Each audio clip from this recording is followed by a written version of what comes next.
The lawsuit filed by Brian Flores also alleges that Ross attempted to get Flores to violate the tampering rules by meeting with a prominent quarterback. In early 2020, Joe Schad of the Palm Beach Post has since reported that it was Tom Brady. And, of course, it was Tom Brady. The Dolphins were the team that the Patriots feared the most when Brady was approaching free agency. And it was Ross who stood up Super Bowl week 2 years ago and said, why would we want Tom Brady? Well, little did we know, if Flores' allegations are accurate, that Ross had already tried to get Tom Brady, but his coach wasn't interested in trying to lure Tom Brady to Miami. Now, look, this is a lesser concern for me than the other one because everybody does this stuff. I mean, Bruce Arians was flat out stomping on the tampering rules in the month of February 2020. And I think that the whole Tom Brady thing was set up and packaged and bought and paid for before free agency began that year. But it's kind of an interesting little nugget on how clumsily some of these owners will behave in an effort to ignore the rules that are supposedly in place to get them to not do these things.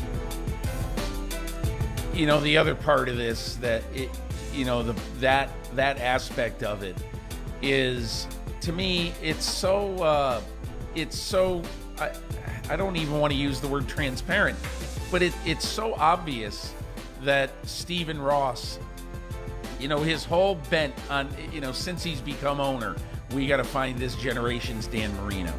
We have to do this. You hear it from everybody who's worked for that team, who is no longer working for that team. He was myopic about getting the long-term quarterback. And they thought maybe they had it in Ryan Tannehill for a while, but obviously that wasn't the case. So they get rid of Tannehill. And they thought certainly they were going to have it, after the 2019 season and the 2020 draft. And then obviously they can't get Joe Burrow, who they really, really wanted. And then they hoped that Tua was the guy. And clearly Tua wasn't the guy.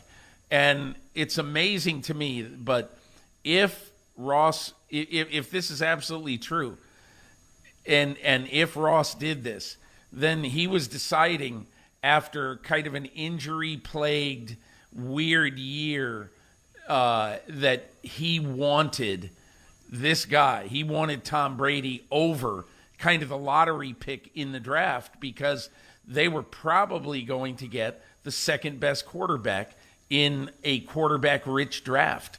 So the whole thing is weird and so impetuous, and it just says to me that, Stephen Ross always got his way. If it's true that Stephen Ross always got his way in business and he was going to do whatever it took to get the quarterback that could solve all the problems for his team. And that obsession has been there, and you're right. It's gone from one quarterback to the next. It's bounced around. And I think the fact that Joe Burrow, his most recent, well, other than Deshaun Watson, but before Deshaun Watson, Joe Burrow was the most recent object of Ross's obsession. Look at what Burrow has become, and I think that helped contribute to what was the surprising firing of Brian Flores and the far more surprising lawsuit that has been filed by him. So we'll see how aggressively the NFL investigates Ross. Let me tell you this story real quickly, because this has been part of my experience as well. When you have a lawsuit against a company or a worker at a retail establishment, or whatever the case may be, there's usually a person, a manager. There's somebody who was the person who said and did things that he or she shouldn't have said or done. That person gets sued individually quite often, and the company has a choice to make early on. Do we rally around the person who is accused of doing these things, or do we do our own investigation into whether or not the person did these things, knowing that if they did, we have a huge potential liability? And what may happen is, Peter, they may throw their arms around Stephen Ross until the day after this case is over. And then that's when Ross gets kicked out of the club.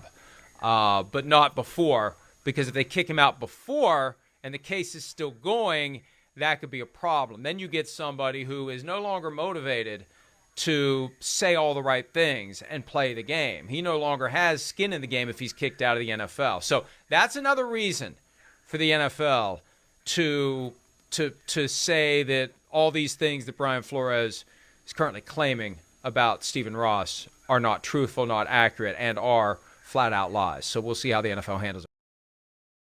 Hi, I'm Mike Tirico, and thanks for watching. Make sure to hit subscribe for the latest news and highlights from NBC Sports.